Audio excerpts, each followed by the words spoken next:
Putain, un peu chaud. Ah, ça filme déjà.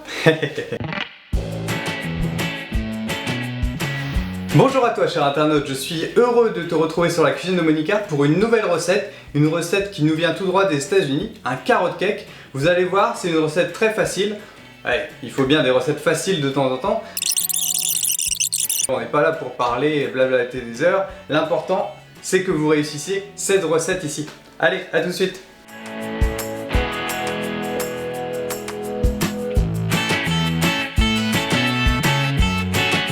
Alors, nous allons commencer par le sucre et les œufs. Ah, le cassage des œufs. Une étape très fastidieuse. Hein. J'ai commencé réellement la cuisine au décès de mamie. Avant, je cuisinais pas du tout. Elle me laissait pas faire en fait. Et puis bon, vu que c'était super bon, pourquoi finalement cuisiner? Ah, ça fait plaisir de revenir. Vous ajoutez le sucre en une fois. Là, vous faites attention, sinon ça pourrait gicler. Action de blanchir les œufs avec le sucre. Donc je vais essayer de vous proposer comme ça des recettes alternées entre recettes de pâtisserie un peu plus complexes qui demandent un peu plus et des recettes en fait qui demandent beaucoup moins de temps. Pourquoi? Puisque on n'a pas forcément le temps de prendre 3 heures de son temps pour faire un gâteau.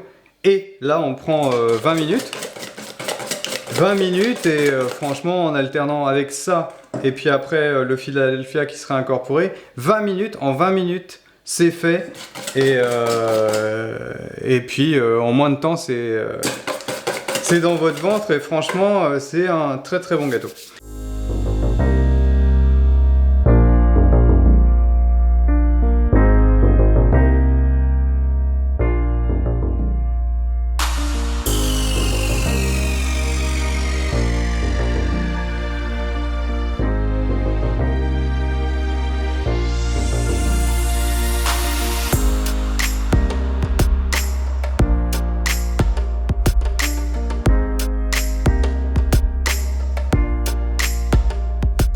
On met pas forcément de cranberry. Moi je me suis dit que c'était une touche sympa. Pourquoi? Puisque le cranberry on le trouve beaucoup aux États-Unis. Et en plus des noix. Donc cerneaux de noix qu'on a légèrement cassé, enfin concassé. Est-ce que je crois que c'est ça qu'on dit, concassé. En plus les cranberries, ça a plein de valeurs nourrissantes, diététiques, intéressantes. Et là vous ajoutez en fait vos carottes. Moi je les ai mixées en fait. Puisque du coup en fait c'est mieux finalement de les mixer, enfin, en tout cas dans le premier test que j'ai fait, toujours un test dans les recettes.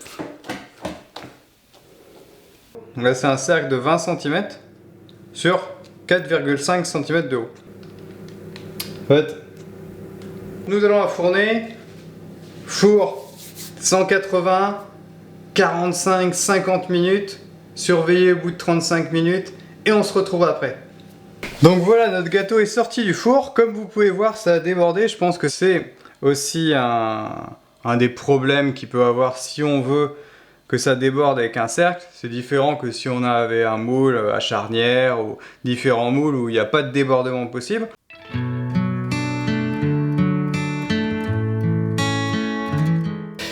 Par-dessus les vents, j'ai jamais vu la Méditerranée.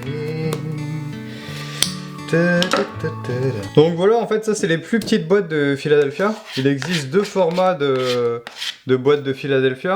Il y a des boîtes un peu plus grandes. Et là du coup c'est la boîte de pile 120 grammes. Donc pour rien jeter, quoique après vous pouvez tartiner pourquoi pas un petit bout de pain. Vous pouvez même griller au four un petit bout de pain, hop, et vous tartinez ensuite. C'est sympa aussi. Mais pour rien gaspiller, je suis anti-gaspillage, comme mamie. Du coup, on va mettre le beurre.